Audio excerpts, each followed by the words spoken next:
Assalamualaikum warahmatullahi wabarakatuh. Nama saya Lupat Awalia, NPM 19121050 dari akuntansi Latansa Masiro. Di sini saya akan sedikit menjelaskan tentang tipe faktor yang tidak dapat dikendalikan. Yang pertama, faktor ekonomi dan persaingan. Salah satunya dipengaruhi oleh permintaan konsumen, harga produk atau jasa, dan biaya yang melakukan bisnis atau disebut dengan biaya faktor.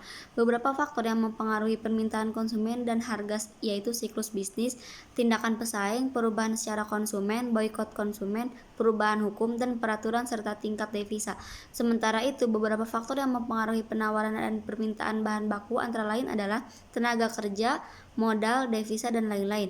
Yang kedua adalah force majeure atau kekuatan besar. Di sini bahwa perubahan faktor ekonomi tidak dapat dikendalikan, seperti misalnya untuk force majeure ini adalah bencana alam atau hal yang dilakukan oleh Tuhan atau pemerintah, dan semua hal yang mengindikasikan kejadian yang tidak dapat diprediksi dan tidak beralasan yang bisa disebabkan oleh alam, kekuatan lain yang tidak dapat dikendalikan oleh para pekerja. Terkadang juga disebut kekuatan besar. Kekuatan besar tersebut tidak dapat dikendalikan dan terjadi hanya sekali, seperti badai, gempa bumi, kemudian banjir, kerusuhan, atau adanya teroris. Meninggalnya eksekutif penting dan bisa juga disebabkan oleh kelalaian, misalnya kebakaran, kecelakaan, kerusakan instalasi utama, pencurian, dan keracunan. Bahkan cuaca baik atau buruk yang tidak dapat diduga pun dapat menyebabkan masalah untuk beberapa bisnis seperti penerbangan dan juga pariwisata.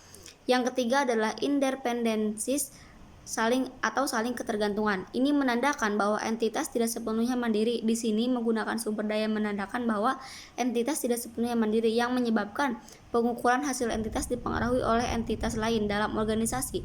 Jadi manusia maupun juga entitas itu sama, tidak bisa hidup sendiri.